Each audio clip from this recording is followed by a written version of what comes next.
नमस्कार साथियों, मैं राकेश वर्मा आप सभी का स्वागत, अभिनंदन, वंदन करता हूं आपके अपने सबसे भरोसेमंद और पसंदीदा यूट्यूब चैनल एसएन गुरुकुल पर। दोस्तों, आप सभी बीपीएससी टीआरई 2 के सफल युवा योग्य अभ्यर्थी हैं, परंतु किसी कारणवश आपका मेरिट सूची में नाम दर्ज नहीं हो पाया है, जिसे लेकर के आप चिंतित हैं। तो बीपीएससी आयोग ने आप सभी वैसे सफल व योग्य अभ्यर्थियों जिनका मेरिट सूची में नाम दर्ज नहीं हो पाया है, लेकिन उन्हें लगता है कि यह आयोग का भूल है, तो वे इस पर आपत्ति दर्ज करा सकते हैं। आज तारीख 3 जनवरी 2024 से 13 जनवरी 2024 तक का समय है। आप जो परिणाम घोषित किए गए हैं बीपीएससी आयोग के द्वारा, उस परिणाम के विरुद्ध आप अपना आपत्ति दर्ज करा सकते हैं। लेकिन आपत्ति दर्ज कराते समय या आपत्ति दर्ज करते समय आपको कुछ महत्वपूर्ण बिंदुओं को ध्यान में रखना है। यदि आपसे भूल हो जाती है, आप यदि लापरवाही बरतते हैं, तो फिर आप पे कार्रवाई भी हो सकती है। सबसे पहले आप जान लें कि आपको आपत्ति दर्ज कराने से पहले क्या करना है।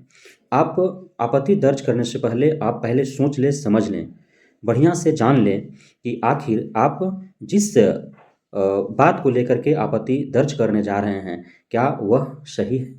क्या आप सही हैं? क्या सही मायने में आयोग से भूल हुई है, जिसे लेकर के आप आपत्ति दर्ज करना चाहते हैं? पूरे 100% आप संतुष्ट हो लें। उसके बाद आप जो है एक शपथ पत्र बनवा लें। शपथ पत्र जो है आपको कहाँ जाना पड़ेगा, तो आपके पास के जिला जो कोर्ट होता है वहाँ पे जाकर के आप शपथ पत्र बनवा लें। शपथ पत्र आप नोटरी से भी बनवा सकते हैं, मजिस्ट्रेट लेवल से भी बनवा सकते हैं। मजिस्ट्रेट लेवल में जो थोड़ा ज़्यादा खर्च होगा, लेकिन नोटरी से आपको कम खर्च में ही शपथ पत्र बन जाएंगे। किसी भी वकील को पकड़ेंगे या नोटरी वाला को पकड़ेंगे, आपको वो शपथ पत्र बना करके दे देगा। तो आपको शपथ पत्र अवश्य ही बनाने हैं। बिना शपथ पत्र के आपका यदि दर्ज किया हुआ आपत्ति सही भी होगा तो भी मान्य नहीं होगा, उल्टा आप पे कार्रवाई हो जाएगा। तो आपत्ति दर्ज आपको करने के लिए करना क्या होगा? तो आपत्ति दर्ज करने के लिए आपको बीपीएससी आयोग के ऑफिशियल वेबसाइट पर आपको जाना है। आप अपना यूजर आईडी और पासवर्ड से लॉगिन करेंगे। लॉगिन करने के बाद जो डैशबोर्ड खुलेगा, वहाँ पे जो है आपत्ति दर्ज करने के लिए ऑप्शन देगा।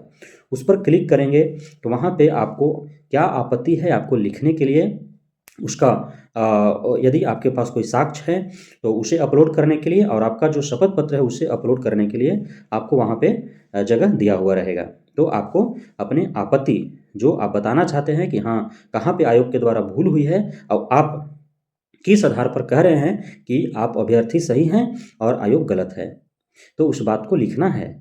उसके एवज में यदि आपके पास कोई साक्ष्य उपलब्ध है तो साक्ष्य भी आपको देने हैं, और शपथ पत्र भी आपको, शपथ पत्र तो अनिवार्य है कि शपथ पत्र आपको देना ही देना है, तो शपथ पत्र भी आपको देने हैं।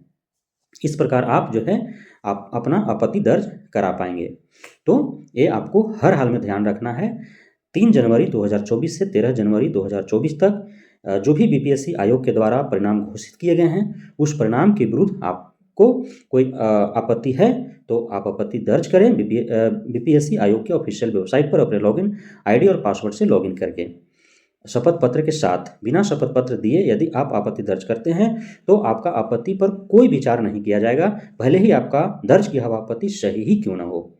और यदि आयोग को लगेगा कि आप बेबुनियाद और निराधार जो है आयोग के छवि को धूमिल करने के प्रयास से आपने ऐसा कुप्रयास किया है, आपने आपत्ति दर्ज किया है, तो आप पर उल्टा कार्रवाई भी होगा। बीपीएससी टीआरई 1 में आपने देखा कि लगभग 750 ऐसे आपत्ति दर्ज करता थे जिन पर उल्टा जो है बीपीएससी आयोग के द्वारा कारण बताओ नोटिस जारी कर दिया गया था, क्योंकि उन लोगों ने बेबुनियाद, निराधार, बिना शपथ पत्र के आपत्ति दर्ज करने का कुप्रयास किया था। बाद में उन सभी अभ्यर्थियों को अपना जवाब देना पड़ा, क्षमा याचना करना पड़ा आयोग से।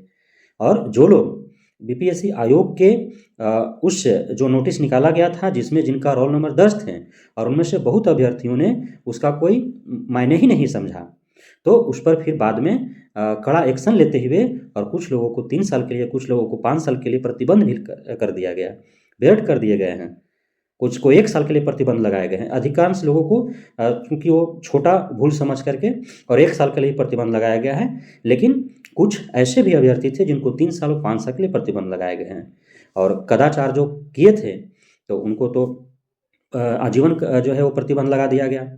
तो कोई किसी प्रकार के आपको भूल नहीं करना है। बीपीएससी आयोग बहुत ही सख्ती बरतता है इन सभी चीज़ों को लेकर के, और यदि कोई बीपीएससी आयोग के छवि को धूमिल करने का प्रयास करता है, कुप्रयास करता है, तो उसके ऊपर वो कड़ा एक्शन लेते हुए और किसी को 1 साल, किसी को 3 साल, किसी को 5 साल के लिए प्रतिबंध लगा देता है। सिर्फ शिक्षक भर्ती परीक्षा से ही नहीं, बल्कि बीपीएससी आयोग के द्वारा जो भी परीक्षाएँ आयोजित होती हैं, किसी भी परीक्षा में वो शामिल नहीं हो सकता है।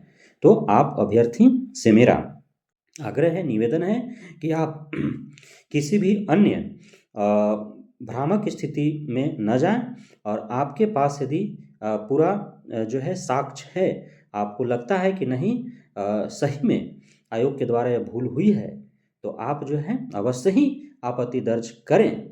नहीं करेंगे तो आपको फिर लाभ ही नहीं होगा, क्योंकि पिछले बार यदि कुछ लोगों पर कार्रवाइयाँ हुई तो कुछ को फायदा भी हुआ, और जिन अभ्यर्थियों द्वारा दर्ज आपत्ति पर आयोग को लगा कि हाँ आयोग ने भूल की है, तो उन आपत्तियों पर अमल करते हुए और उसका रिजल्ट भी दिया गया है।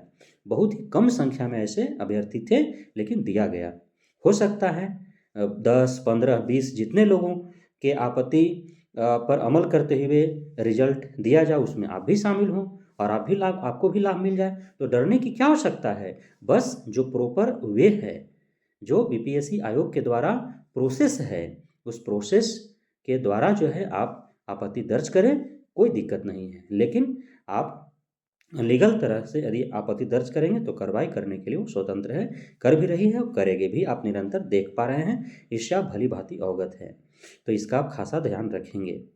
तो आप सभी शिक्षक साथियों का, भावी शिक्षकों का, शिक्षक अभ्यर्थियों का बहुत-बहुत धन्यवाद हमारे साथ जुड़े रहने के लिए, बने रहने के लिए, हम पे विश्वास बनाए रखने के लिए। जय हिंद।